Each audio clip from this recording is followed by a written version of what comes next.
Tlačová správa, úryvok. Strana Vystrelená budúcnosť si je plne vedomá potenciálnych otázok týkajúcich sa zdravotných dopadom nášho programu.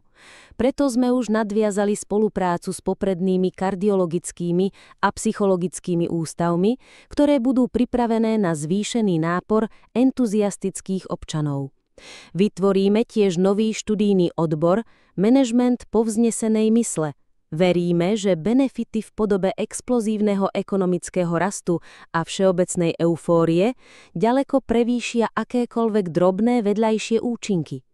Sme presvedčení, že občania Slovenska sú pripravení na odvážne a nekonvenčné riešenia.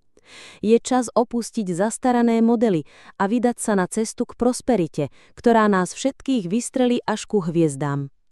Voľte vystrelenú budúcnosť, pre budúcnosť, ktorá vám nedá spať. Upozornenie a doložka o inkluzivite našej strany. Tento text je politická satíra a fikcia. Užívanie a distribúcia akýchkoľvek drog je nelegálna a zdraviu škodlivá.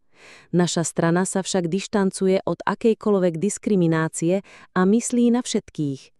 Keďže štandardný kokain je biely, pre našich občanov inej farby pleti ponúkame v rámci diverzity aj špeciálny hnedý kokain.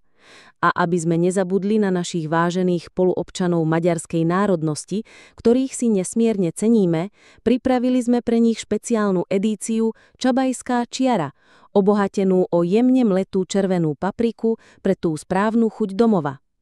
Za vystrelenú budúcnosť, kde naozaj myslíme na každého.